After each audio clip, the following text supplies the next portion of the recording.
What's going on, everybody? We here. We've got a special guest, and it is Friday. Um, for those of you that have been hanging around the Alliance community, the morning grind, and in the groups or whatever, you've seen Mr. Adam around. He's been lurking in the shadows, but I actually had the pleasure of sitting down with Mr. Schweigel recently and doing a podcast interview. So I told him before the pre-roll, I said, don't give them everything, Adam, because they need to come back and watch your podcast episode. But this is Adam Schweigel, and Hey, everybody. thank you for joining us, brother. Not a problem. My pleasure. Well, tell them at Anytime. least where you're from and what you do, Adam. What brought you to this crazy Alliance community? So I'm from Manitowoc, Wisconsin. We're located maybe about 30 miles south of Green Bay. We're right on Lake Michigan. I think it was 2 years ago. I found TK on the internet and I started watching him and I got involved. I started coming to the morning grinds, and from there I just got addicted to it. Man, well, that says something about you. If you started watching me and you stuck around, you must be a real nice guy, because I've driven many an appliance tech away. But the good ones stick around, so I appreciate you, brother. Thank you. It's better that we all stick together. Speaking of good ones, we got Mr. Doug Shear in the house. Morning, Doug. Joining us for a little Friday morning grind. Well, man, I'm excited. We're talking pricing still. And my prayer this morning, before we get into the actual prayer, my prayer this morning is that each and every one of you business owners that watches this will take some time over the weekend to really reflect on your business. Not work on it, but reflect on your business. And really think about what changes you can do. There might be pricing changes. There might be operational changes. They might be team changes. You might need to get rid of some dead weight in your company. I don't know what your changes might be. But my prayer this morning is that God would help you to discern the next move for your business. Because one of the things that we're going to be talking about this morning is relational customers versus transactional customers. And if you have found yourself stuck in a situation where more of your business seems to be transactional than relational, I would highly recommend looking at that and figuring out why. Because there is a reason. It might be your pricing. It might be the experience you're giving. It might be all sorts of different things. And then really just ask yourself, what can I do to form relationships better? Because the past few weeks we've been talking about social media and community engagement and all these different things. And these are the things that help you to have that relationship with your customers. And that's what I desire as a business owner. I want people to come to us and know that we have got them. We are their appliance people. And no matter what happens, we're there for them to help them. So let's pray this thing up, man. I'm gonna take my hat off, make sure my hair don't look too funky. Oh boy, yours looks good too, buddy. I just cut it, so hopefully it looks good. Yeah, man, looking sharp. Well, all right, let's pray. Papa, we thank you, Lord, for everything you do, and we aren't worthy, but we're thankful. We're thankful that you've given us businesses to run and customers to take care of, and opportunities to serve our community. And help us to do that. Help us to do better. But help us to also make sure we take time for our families. We take time to spend time with our friends and do different things outside of work.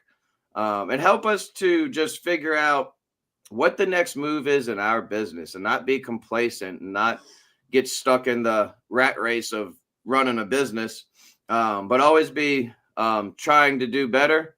And when we fail, help us to give ourselves grace and give ourselves forgiveness because often we're our own worst critics. I pray for every company represented this morning, Lord. I ask that you bless them and each one of us to just be a better person, not just business owner, but just a better human being in general. Thank you for this community you've allowed us to be a part of. I pray that everyone has an awesome weekend. Give rest to those that need rest, give strength to those that need strength, and give peace to those that need peace. In the mighty name of Jesus, amen. Amen. I wanted to touch on something this morning, and it comes from the book of Proverbs, chapter 3. It says, honor the Lord with your wealth, with the first fruits of all your crops. Then your barns will be filled to overflowing, and your vats will brim over with new wine. And when I read that this morning, I thought to myself, what does that mean to me? You know, what does honoring God with my first fruits mean to me? Now, in the quote unquote religious circles, you know, we say, oh, bring your tithe to the storehouse, and we quote different verses to back that up. But to me, it's even more than that. It's all about being a good steward of what God gives you.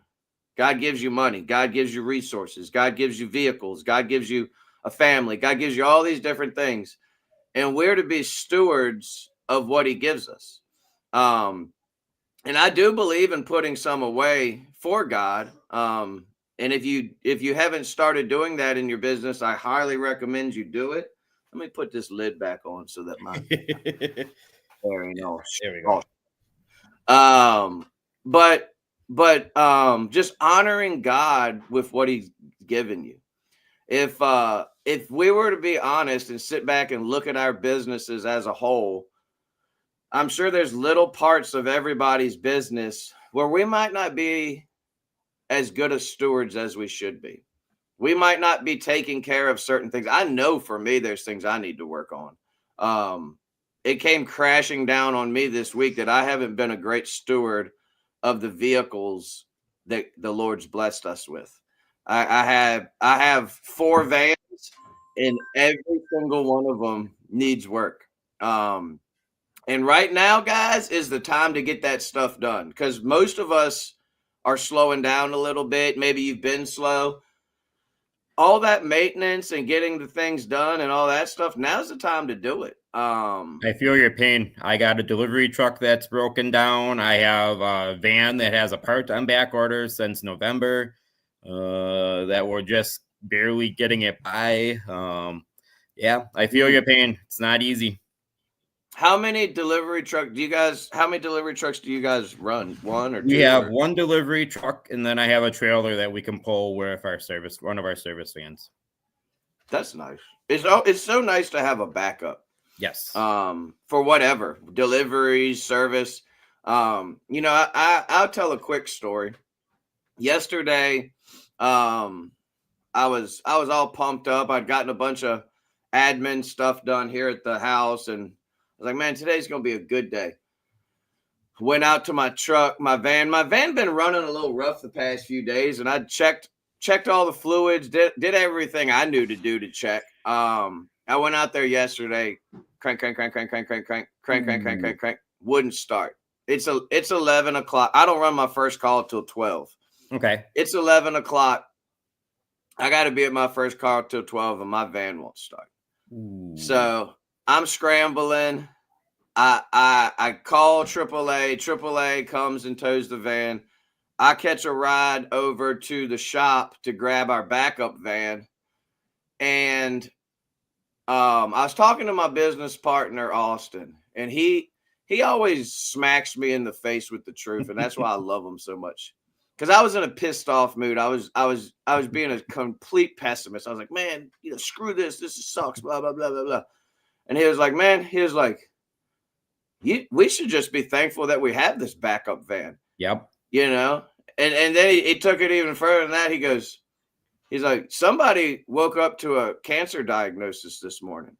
Somebody didn't wake up at all this morning. Yep. Somebody woke up to a divorce this morning. Somebody, yep. And I'm like, dang, bro, you go put it all Exactly. the way like that. But you know what? As I started to think about that, my whole mood changed. I was like, Yep. man, thank you, God. Thank you that I have this backup van. Thank you that I have a team to support me. Thank you that I have a mom that lives in my garage that can run me to the shop real quick and not disrupt my wife's homeschooling. I just Exactly. started being thankful. And as soon as I changed my mood, as soon as I changed none of the situation changed. The situation was exactly the same. But as Yep. soon as I quit being a little, you know what, I won't say that word on the grind. But as soon as I quit being a little sissy and started being thankful and stopped complaining, my whole mood changed, and the whole day went smoother and better. A few Um, years ago, when I took over the business, I set up my private truck as a service van. So if one of our vehicles broke down, I would still be able to go out and do service calls, and I'd have to worry about it exactly like you, TK, that I there you could go. just jump in another vehicle and go. Amen. Yep. Yeah, it's nice, man. And it's either that the glass is either half empty or half full. But it's Exactly. your decision how you view the glass. I Hmm. was viewing it half empty, and it took a little reminder from a friend, a little reminder from a brother to say, "Hey man, it's not that bad." Yep. 2 days ago, our backup van was being used cuz Ethan's van was in the shop. Had this happened 2 days before, I wouldn't have had a backup van. So, just thankful. Yep. Good morning, brother Andrew. Good to see you. Dr. Dan, how are you, Morning, Dan. brother? Dan said, I'm down to the wife's van. Uh-oh. Don't you be messing That's up not good. Marion's. Yeah, don't you be messing up Marion's van, Dr. Dan. We can't have that, brother. She might not be happy if you mess it up. Yeah. So I wanted to pick your brain a little bit because you have a unique situation where you do sales and service. Yes. And this week's topic is pricing.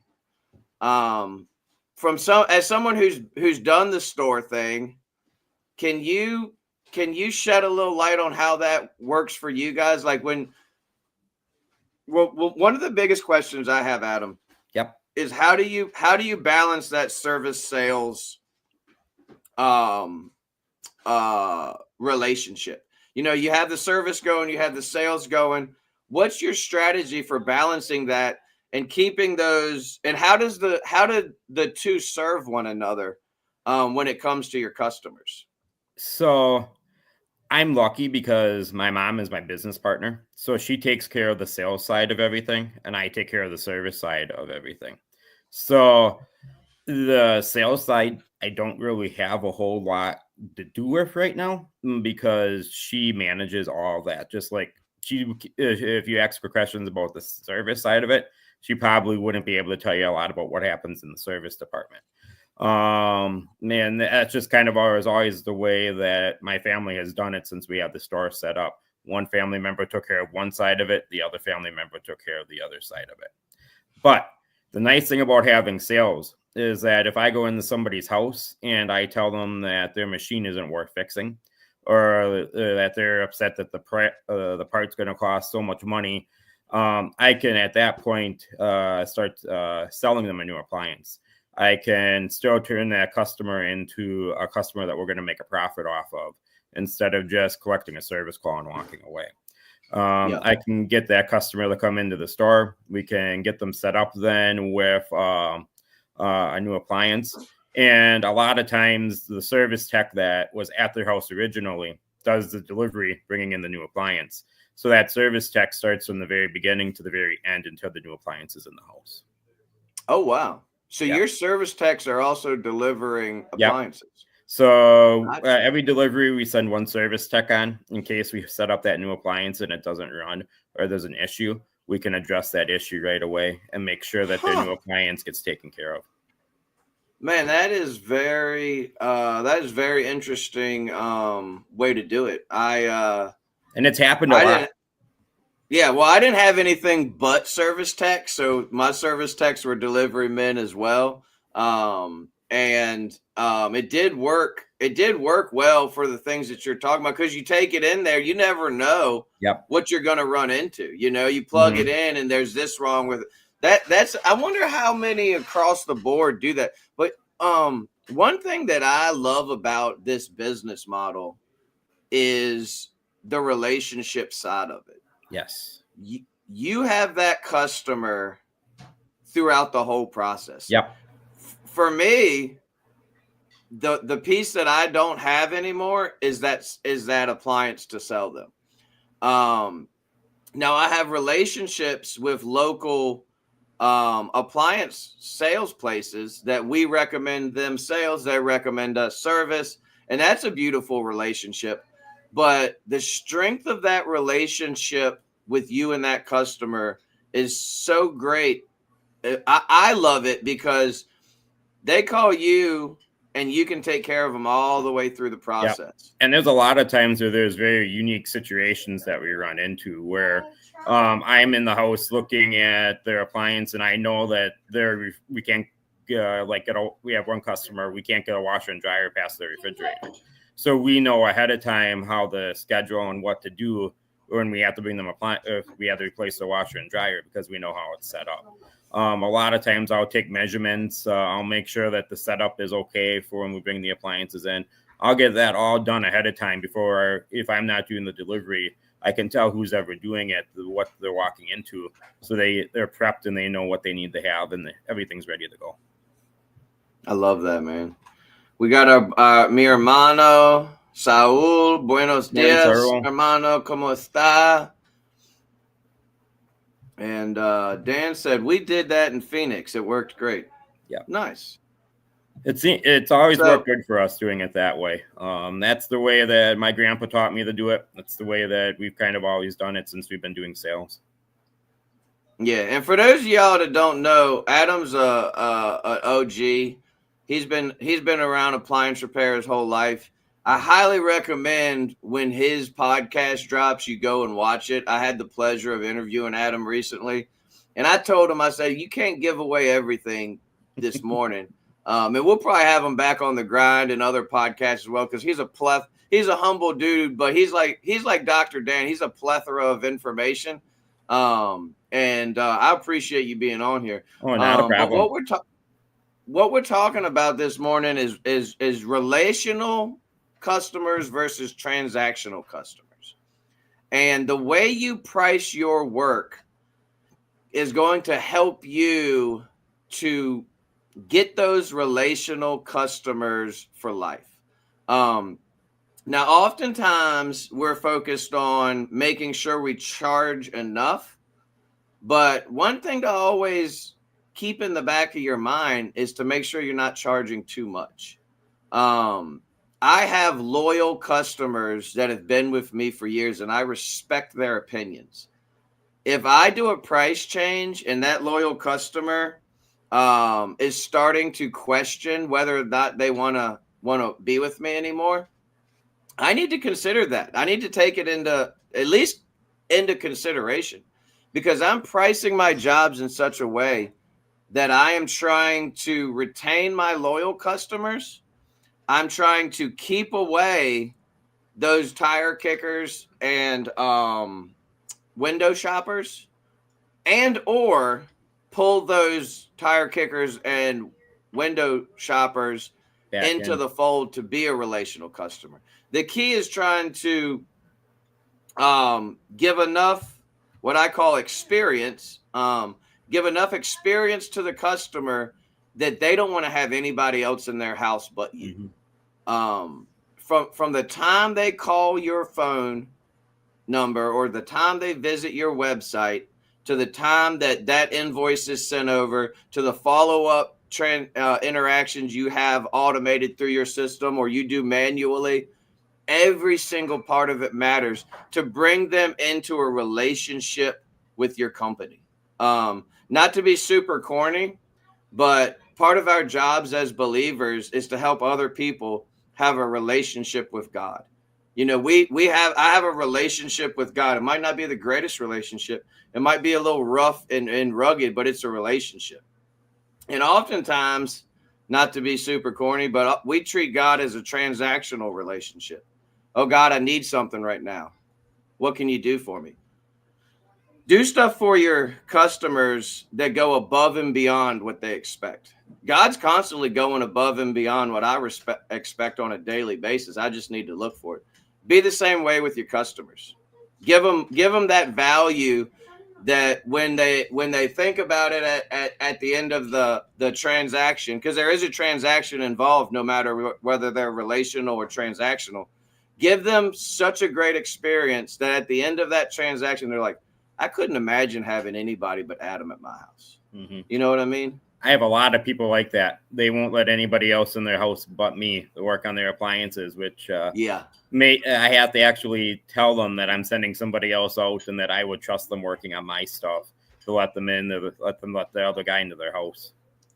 That's when you know you're doing it right, man. When they're requesting you and they're asking for Adam, or they're asking for whatever. And the beautiful thing is, man, once you get into that type of relation with your customers and you start sending out new technicians and they start asking for them. Yep.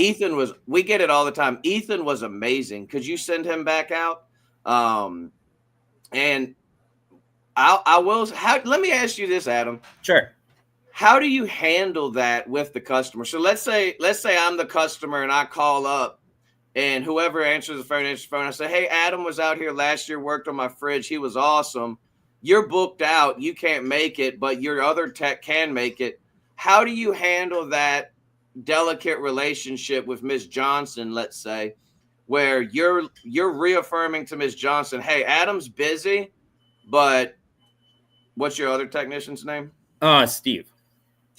But yes. Steve is going to be the one we send out. How do you make that click so that relationship is still intact and not? I try my best the build their confidence up, tell them about his skill level, tell them that I trained him so that he does things very similar to how I do them. But he does do them his own way, so they won't be exactly the same. I tell them that I'm always here if they have a question, that they can call the store and I'll try to answer it. But for the most part, most of our customers are pretty understanding about that. They know of our problems in this area, that there isn't a whole lot of servicers. So they just like to know the fact that I'm here. If they have a problem and if they call the store and they want me to come out, that they'll get me if they don't like the guy that we send out. I've had a lot of customers do that in the past where we've sent out other people and they've had issues and they call up and they say, nope, we just want Adam to come back out and take care of the problem and get it fixed for us. The other guy is nice, but he just didn't do it correctly. So I try my best to build the customer's confidence up in the service tech so that they have high expectations when he shows up. Yeah. Dr. Dan dropped a comment that says charge but give value, and I'd like to pick your brain on this comment, Adam. Sure. What does your company do, or what do you feel your company does within the service call experience to add extra value, or that makes you different from any other company? Is there anything you do or anything that you just feel is like added value that your company offers when you run a service call?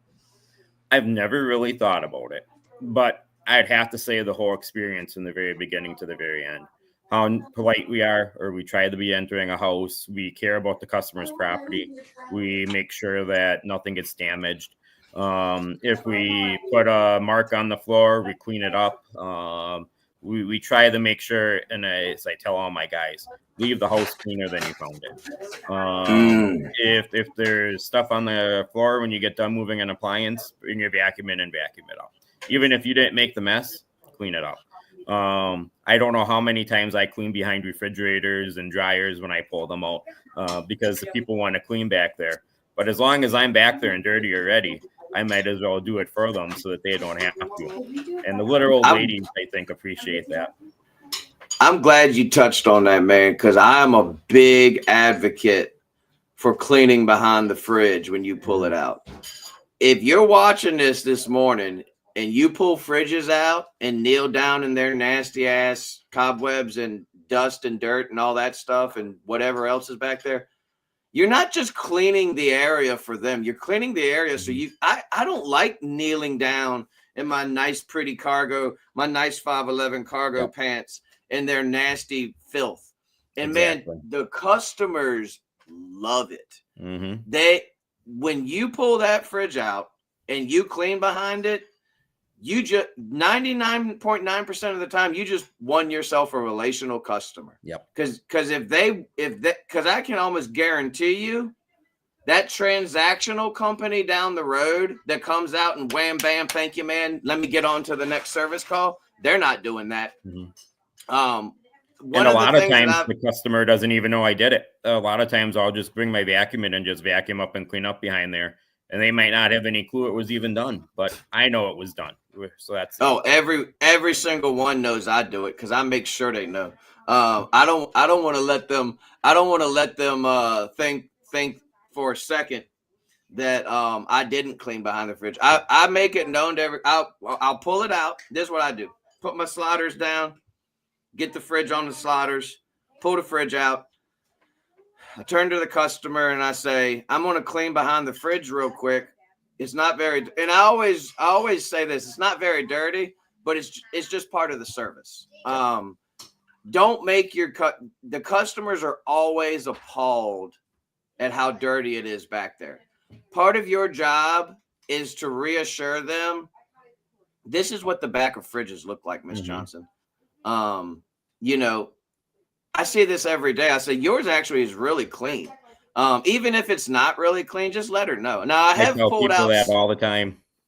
Yeah, I have pulled out some that made me have to actually leave because when I pull it out and that 75 roaches run out from behind the unit, that I'm gonna knock on wood. We don't have a roach problem in this area, so I don't see it very often. But when I do, I pack everything up and I walk out. God bless you. This is a perfect phrase, and I think I'm going to steal this, Andrew. Normal buildup, nothing unusual. Yep. That's a perfect phrase for that. Miss Johnson, this is perfectly normal, but I'm going to hit it for you real quick. We got the fridge out. We might as well hit it because every time they're going to want to do it and go the extra mile. I keep a Dollar Tree ShamWow in my back pocket at all times. Go the extra mile and take that rag, clean rag, don't use a dirty rag, and wipe the sides of the refrigerator. Every single housewife wants that done when you pull that thing out. So wipe the back, whatever you do, vacuum it, wipe, sweep it. And that's how you build. And you're like, TK, what does this have to do with pricing? This is the value we're talking about. This is the extra little things you're doing in the customer's home to set you apart. One of the things I love about Andrew Soper and the way he does things is he's a customer education guy like me. He's all about educating the customer. If you are not educating your customers while you're in the home, while you're taking the service call from your CSRs, while you're doing the follow-ups, while you're doing the pre-trip, you're missing out on a perfect time to build those relationships.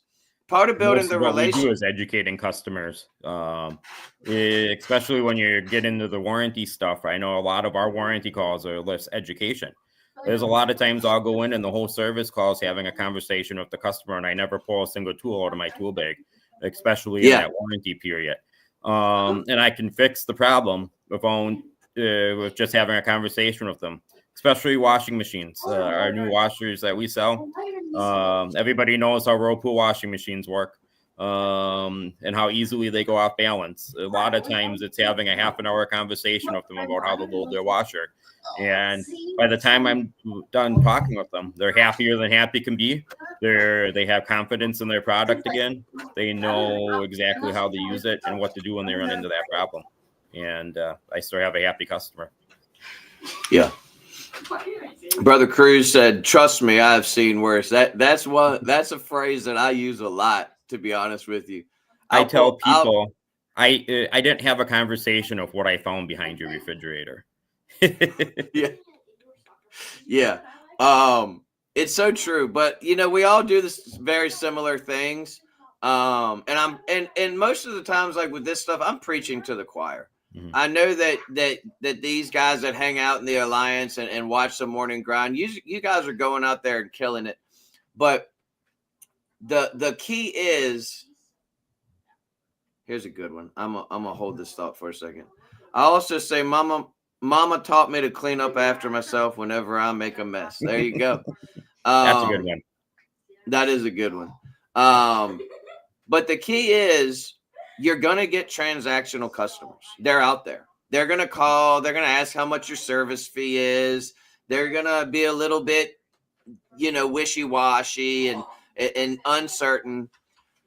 But one of the things that I pride myself in and my company in, and that I have learned from Austin since day one, is the art of turning a transactional customer, a customer that was just looking to get somebody out to fix their stuff, into a relationship with your company.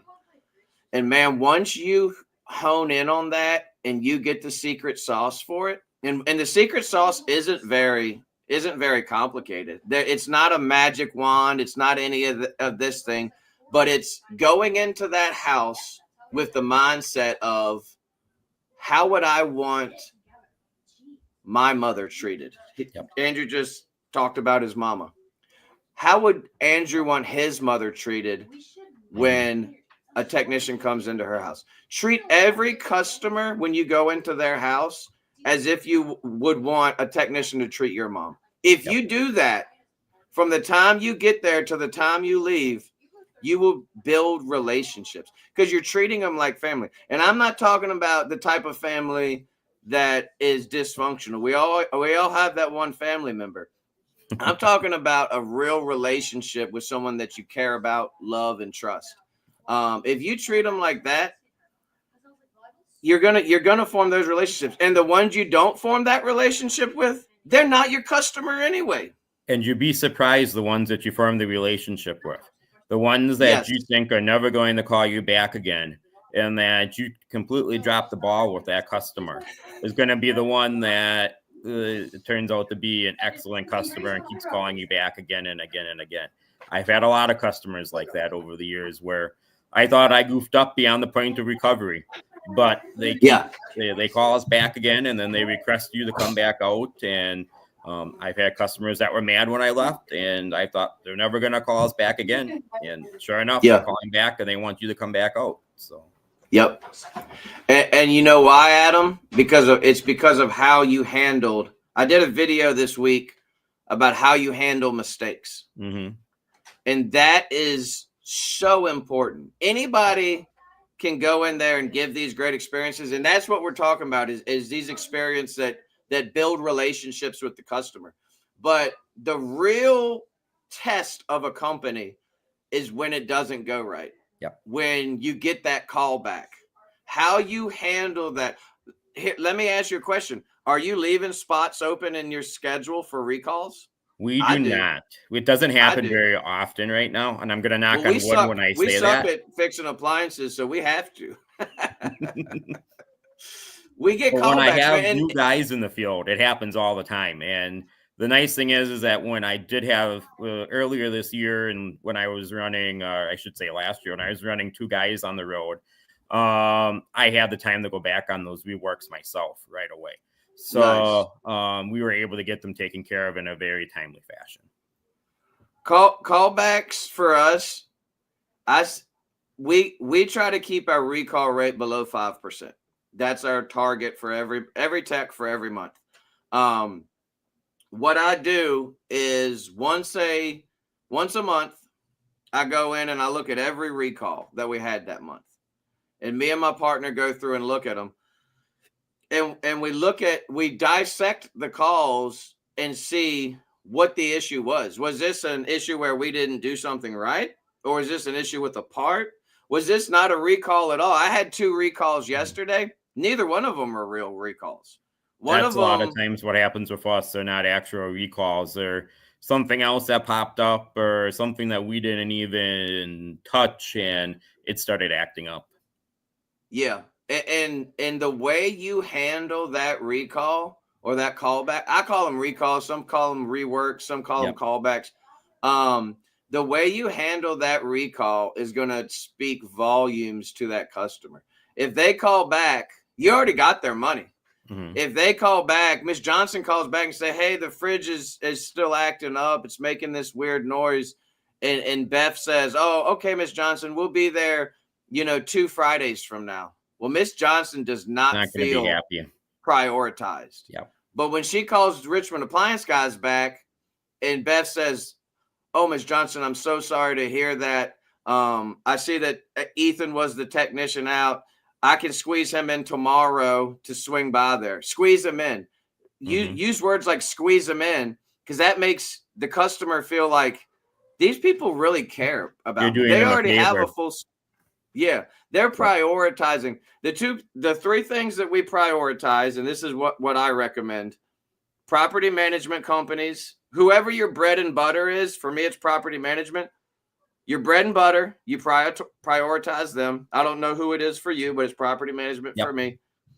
No cooling refrigerators, prioritize them, and recalls. Those are the 3 things we prioritize. And that's what's going to build that relationship. I'm not even going to get into the relationship part of property management. We don't have a whole lot of property management companies around here. We have one big one, and they use us for all their coin-operated machines. Their refrigerators and units inside their apartments, they usually have their own maintenance guys take care of. We have a couple of really good landlords that we drop everything for when they call and make sure I have a bunch of used stuff waiting for them, and we make sure we handle them pretty nicely. Saul is working for Miss Jones. I'm working for Miss Johnson. They're not the same people. They're 2 different people. But he said, sorry, Miss Jones, I will put you on my priority list today. Yep. Let me ask you this, Adam. And what time do you have to get out of here? Because I want to respect your time. I have until 8:30. That's when we open the stores. So I have about another hour yet. Oh, wow. Well, then I got as much time as you got. That's beautiful. For someone like EJ, who is transitioning into that sales spectrum or sector or whatever you want to call it. I was trying to use a fancy word. I don't think I used the right one. For someone that's transitioning into that area, what would you say is one of the biggest pieces of advice you'd give to someone who's doing service currently, but transitioning into that sales arena? To be honest, the biggest piece of advice I would give them is stick with service and try not to get in the sales if you don't have to. I already told EJ that and he didn't listen, so we just gotta. Other piece of advice I would give is find somebody that you can trust to help you run your sales department. Because if you do service, you're going to do service. You're not going to do sales. And you need somebody there that can help you know the ins and outs of the appliances, the features on them, somebody that you can trust ordering the appliances in. You need to have a good front end staff that can help take care of those appliances. Because if you're a service guy, you're going to be out doing service calls because that's what you like doing. And you're not going to be in the store that much to take care of your appliances. And that's the part that gets people is when they walk into your store and you have somebody there who's knowledgeable about the appliances that can tell them the different features, that can explain this size works in this situation, but you may want this size for this situation. The big one is people don't know the difference between counter depth refrigerators and a regular refrigerator. They go into Lowe's and nobody explains it to them. The builder tells them they need a counter depth refrigerator. They think a regular refrigerator will work. We get a lot of times with new building that the builders will come right to the customer tells the builder where they're getting their appliances from. And then after they pick them up, we have no contact with them. We do everything through the builder because the builder knows that they can contact us to get all the measurements they need. Me and my wife are building a new house right now. I walked into the contractor's office. I put down all the appliances and I go, this is what we're putting in. And he goes, this very seldom happens. And that's the same package I gave my builder that we give to all our customers when they get new builds. And that builder now wants to use us to do all of his new homes because he was impressed by how we handle new home constructions. So it's important to have a good front end office staff that knows exactly what's going on, or have somebody doing your sales that knows exactly. The best thing if you want to get into sales that I would recommend is doing used appliances first. Start with used appliances, fix used appliances, learn how to do the sales with that. Once you learn how to do the sales with the used appliances, go into new appliances. Well, you guys heard it right from the horse's mouth here. He said stick to service. So you service guys out there, you're doing it right. I can personally attest to that. And I'm not saying that sales isn't a good thing. And I know guys out there that are straight killing it in sales. Yep. Like George Dempsey, other guys out there that are other guys in the Alliance community. So it can be done. The question is companies that go both ways. I've worked for a company that valued sales over service, and the service department suffered because of it. And you can tell which way a company values their business just by walking in there. Are they going to be sales heavy and not want to support you on the service side? Are they service heavy? You want to find some, if you're going to do it, you want to be right in the middle. You want to be trying to do both. And I one time read way back when I used to get a magazine about appliance service every month. That's been long gone. But in that magazine, they had said that if you're running sales, you should have 2 service vans for every 1 delivery truck you have. So that's how you judge a good sales company that's running service from everybody else. At that, I'm not quite sure how that would correlate to today, but that was about 15 years ago. They said you should be running 2 service vans for every 1 delivery truck. Yeah, for sure. That's a great little nugget right there. I'd never heard that, but that's a good little nugget. Saul said he likes Miss Jones better. Joe says it's me and Mrs. Jones. Andrew said Miss Jackson is the one you got to watch out for. Big apologies. Shout out to Outcast, Andre 3000, and Big Boy. One of my favorite hip hop duos of all time.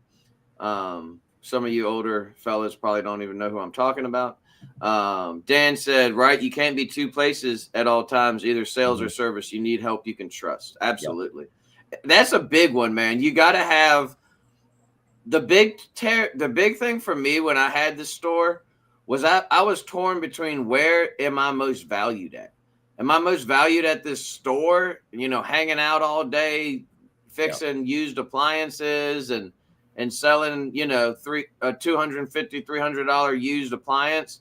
Or am I more valued in that service vehicle, making, anywhere from $1,000 to $2,000 or more a day, running service? If you have a good front end staff, you can do both.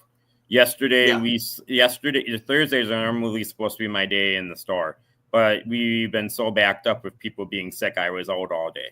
I brought in service money and we sold a $2,500 refrigerator. So we got the best of both worlds. But my grandpa always said, if you're a service guy, you shouldn't be selling appliances. He goes, service techs do not make good salesmen. And he stuck to that. He would never let any of his service guys up on the showroom floor. He said service techs talk too much when they're selling new appliances. They get more into the operation of it and the functional parts and why the motor is better in this one than that one. And they don't focus on as much stuff as what the customer wants to hear about features and the light that's inside of the drum and all that. He said service tech, he always said that service tech should not be selling because they will not sell. He said, if you're a service tech, you cannot sell an appliance. He goes, it just doesn't work out. And that came from almost 40 years of experience from him selling appliances. So, Well, I can sell use direct drive washers all day long. But Yep. you put me on the showroom floor in front of that brand new Whirlpool washer. I can't lie, man. I cannot lie. We'd get these scratch and dent brand new Whirlpools at the store when I was running it, or the brand new scratch and dent Samsungs. You do not want me selling those things. I can't lie to my part of my problem is I can't lie to the customer, Yep. and you don't want that thing, sir. Yep. And I've had customers I've told that to already who came into our store. We have farmers who will come in and they're looking for a washing machine, and I'm like, you definitely do not want any of these machines. I'm like, I can Yeah. guarantee you that I'm going to be out at your farm and it isn't so much I'm not trying to sell them a machine. I'm trying to protect myself because I don't want to go out in their barn and be in the manure and next to the cows once a week trying to fix this washer. I'll find them a Yeah. decent belt-driven Maytag or direct drive Whirlpool, and I'll put that in their barn before I'll put any of the brand new stuff in their barn. Man, I had the scrappers on speed dial. They were dropping off the direct drives, $20 a pop, right out back. The scrapper'd pull up. My store, the guy eventually had running the store. He had a petty cash drawer, and he'd track anything. We'd pop them a 20 out the back door. They'd drop them off. The scrappers were amazing. That's one tip I'd give you if you're getting into used appliances. Hook up with the scrappers because they were dropping them off to us daily. Yep. And we're lucky you don't because have to. we get all the appliances coming back from our customers. So, Oh yeah. yeah. Sometimes I feel bad because we charge them for disposal of the appliance. Whatever my disposal guy is charging, we charge. And we're making money off of disposing of the appliance. Then I make money off of selling it back as a used appliance. But yeah, I feel sometimes I'll tell people I'll refund them their disposal. If that's a really nice machine we're taking out, I'll just refund them their disposal fee because I know we're going to sell it. And I'll be like, Yeah. no, I'm going to be selling this machine as used. We're going to fix it. I'm not going to steal your money from you by saying I'm going to dispose of it. That's beautiful, and that's one of those little things that you do to keep that relationship. Let's touch on this. We're going to wrap it up around 9, but let's touch on this one from Andrew. I love Andrew's comments. He said and this is one thing that I've struggled with when I had the store, and I'd like your take on it. Sure. How do you navigate the conflict of interest? Are you there to fix it until it's not fixable, or is there a little bit of gray area where if you were just a service guy, you'd be fixing more, but because you can sell them, you sell more? That is a gray area. I usually go up to the customer and I start out by telling them I can fix anything. With enough money that you want to pay me, I can fix any appliance that you want to fix. But I have the parts looked up. I give them an estimate on how much it's going to cost me to fix it. But then we have a conversation about the price of a new one. And we talk about, is it going to be more beneficial for you to put your money towards a new one? If the right now we're selling a low end Maytag washing machine for $650 starting out.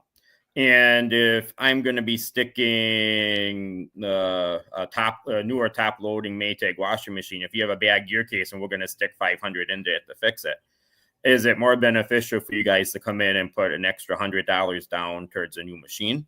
Or do you really, really want to fix that washing machine that I'm going to have to cut your agitator out because I can't get it out? And you're going to be looking at a ton of labor and it just isn't beneficial for us to do it.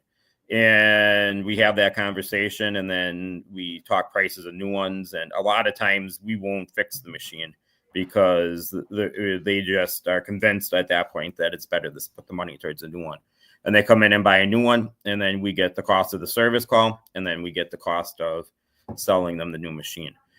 We stopped giving money off on the service calls because we were getting that happening so often that the service department was really losing money giving rebates on service calls. So that's one thing we do is that we charge the full cost of the service call.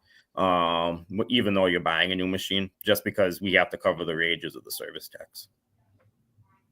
Gotcha. Yeah. Well, man, I've really enjoyed this chat this morning. It's been fun. I hope everybody else got some little nuggets, but it's interesting to me just listening to different people's ways of doing things. You know, we're all out here every day with the same goal. The good guys, which I consider you one of the good guys, Adam. I appreciate it. We're out here to take care of our customers, build relationships. And if that is your focus, if your focus is taking care of your customer and building relationships, the profit is going to come if you're doing it right. And pricing is such a big part of that. You are giving such a value to your customers that when you hit them with that that estimate, when you come back in with the part in your hand, you've thoroughly explained the issue, and then you come back in with that part in your hand, you tell them, hey, it's going to be $375, it's going to be $425, it's going to be $5 whatever. And then a big one, and this is a big one, if you tell the customer when it's not a good idea to fix it, especially if you're just service. I tell the customer all the time, I say, look, Miss Jackson, I'm sorry, Miss Jackson, but your washer's broke. Did y'all like that one? But if you tell Miss Jackson, like, look, Miss Jackson, I obviously make more money if you do this $575 repair on your dishwasher. But I'm gonna be honest with you, taking into consideration the age of your unit, the cost of repair, and the cost of replacement, it might be the best thing for you now to just go ahead and replace this dishwasher. Go get you a Bosch. You know, East Coast Appliance has them for $699 for the stainless steel tub Bosch. $700 you can have a new dishwasher and a much better one than this one you have. A lot of times taking that loss on that sale that you could have made builds trust with that customer. Because the last thing you want to do, if you're looking at this machine and you're thinking, man, if this was my mama, I wouldn't suggest that she fix this thing. And a lot of times too, with having the ability to sell it right away. If I'm looking at a machine that's 30 years old and the screws are so rusted in that I know that it's going to be a problem opening that thing up and trying to fix it because I can't get it apart decently, especially older gas stoves where you have to take the screws out of the top to take the burners off. Before I even touch it, I have a conversation with the customer about how we're going to have to probably grind these screws out. We're going to have to replace burners. How much do you want to stick into this? I go, I can tell you it's probably going to be a spark module, but I got to get underneath the top of the stove to fix it. And how many other parts do you want to replace at this point? And that having a conversation with that, I think people find beneficial. You just didn't dig into it. You're telling them everything. And even if you don't do sales, I feel you should be having that conversation with a customer right away, right off the bat when you walk in. And a lot of times those people, I won't even charge a full service call. If I'm only in your house for 10 minutes, I can't justify charging you $100 to come in and tell you that your appliance wasn't fixable. To me, there's no value in that. So I'll charge them half of a service call, or I'll drop something off of our service call. One of the fees I'll drop off or something, just to make them think that they're getting more from it than just me coming in and telling them you need a new machine. Yeah. And I agree with you 99.9% of what you said, but one little piece that I do differently. Every customer that I condemn a unit on is going to receive $99 worth of information. I tell every customer the same thing. Miss Jackson, I'm sorry, Miss Jackson, that your dishwasher isn't a good candidate for a repair. But by the time I leave here, you're going to be so educated on not just your dishwasher, but all your appliances. You're going to want to give me that $99. And then I'm going to blow you away, Miss Jackson, because I'm going to knock $25 off. I'm going to charge you $75. $75. And Miss Jackson is just so happy. Let me end with a story. I went out to a lady's house this week. No drain on a GE dishwasher. She's probably in her early 30s, real spunky lady, answers the door. Obviously a single woman. You know, I could just kind of get the vibe from her. She was a single, very energetic woman. And she bounces into the kitchen and she opens the dishwasher and she pulls her sump filter out and she says, "You see down there, there's still water in the bottom underneath the sump filter." And I had to explain to this sweet lady that that's perfectly normal, ma'am. I said, your dishwasher's always going to have water down there. And I did it and I could her immediate reaction was, and this was her first experience with us: am I going to be charged $100 for you to tell me that? Yep. And I reassured her immediately. I said, "Ma'am," I said, "this is one of those things where it was just a simple mistake." I said, "I'm going to look out for you one way or the other." I said, "But let me show you a few things about your dishwasher." So I started taking I took her sump filter out. I took her screen out. I popped her spray arms off. I showed her how to clean her spray arms. There's a little piece of plastic sticking out of one. I showed her how to get that out. I showed her how to run water through and reconnect her spray arms. And then I said, "No big deal." I said, I'm going to charge you $50. $50. I said, "Is that fair?" She goes, "Oh, that's more than fair." She's like, "At this point, I'd give you the 99. You showed me so much." She said, "Well, do you work on stoves?" I said, "Yes, ma'am, we work on stoves." And we turn to the right, and there's like a 1970s Maytag coil burner built, like cut into the countertop stove. She says, "I've been here 5 years and I've been cooking on one burner for 5 years. One burner in the back that she's been cooking on."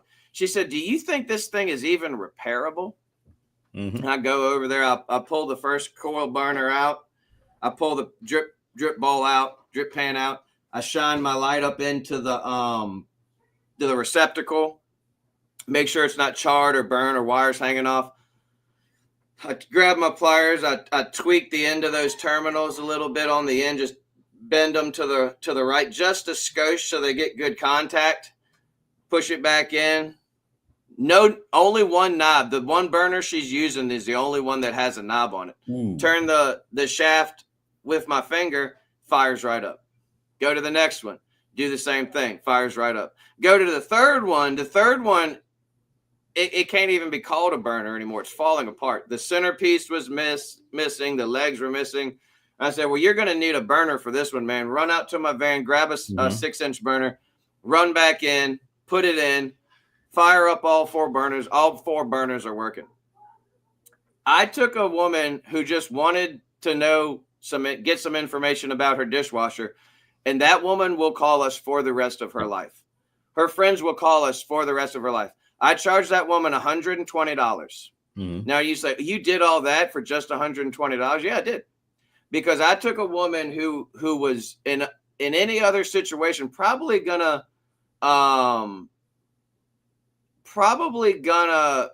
be upset with me for charging her $99 and just leaving. And I formed a relationship with her. Yep. She said, this was verbatim what she said before I left. She said, "You don't know how much you've changed my life today. Just by getting her burners working." And she was thrilled. So that's just a little example of what we're talking about this morning. Take those opportunities to go above and beyond, and don't be scared to charge professional prices, but also don't be scared to give a discount. Don't be scared to take someone who is feeling a little bit unsure and go above and beyond and still give them a great price. Yep. Could I have charged that lady $199 plus the burner? Absolutely. I could have. And she still might call me again later. But I charged her $120. She's absolutely in love with my company now. She asked for extra magnets before we left. I gave her my normal 2 magnets.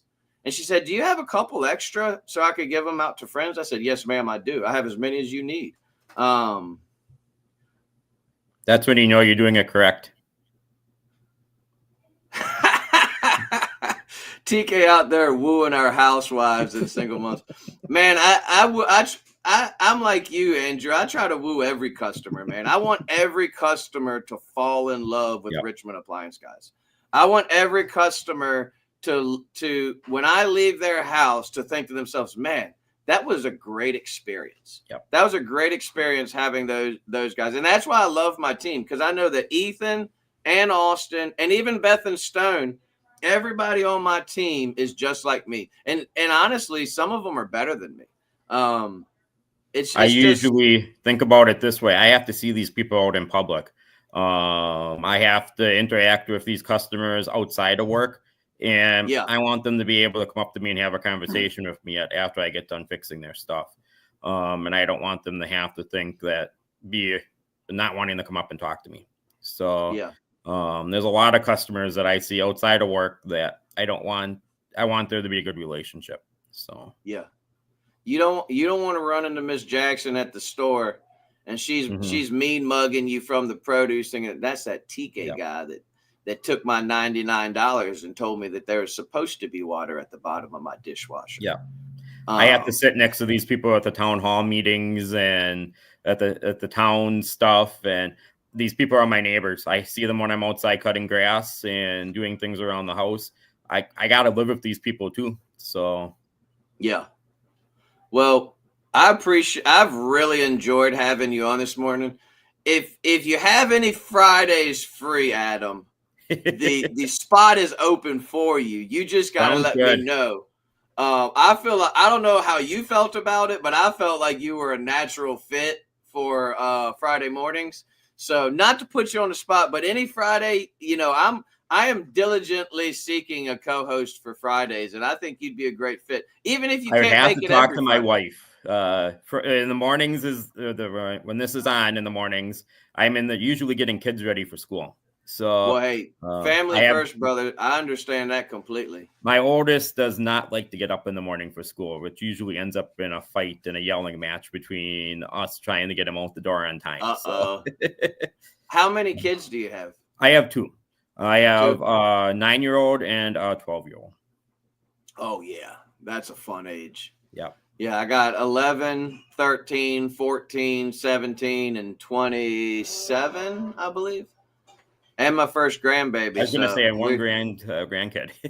One grandbaby. So, well, thank you again, man, for coming on. Not a problem. I'll do it again. It was fun. Awesome. Well, once you talk to the wife, you figure out what Fridays you can come on. And maybe we can do some floating co-hosts for now. But for those of you out there in the Alliance community, thank you so much for joining us. Don't forget our next mastermind is March 15th. We're going to be talking digital marketing. And none other than our very own CEO, Mike Carson, is going to be presenting that information. If you haven't been over to servicealliancegroup.com, hop over there, check it out. If you'd like to sign up for a membership, use the code Appliance Alliance in all caps, Appliance Alliance, all caps. You're going to get 20% off your membership. If there's anything we can do to better serve you within this community, reach out to us. You can reach out to me at tk@servicealliancegroup.com. That's my direct Service Alliance Group email. Or you can just hit me up on Messenger. A lot of you have my phone number. Hit me up on the celly. But I hope everybody has a blessed weekend. Take some time off, spend some time with your family. And once again, Adam, thank you, brother, for joining me. Not a problem. Thanks for having me. Have a good weekend, everybody. All right. Peace, y'all. Yep. Bye.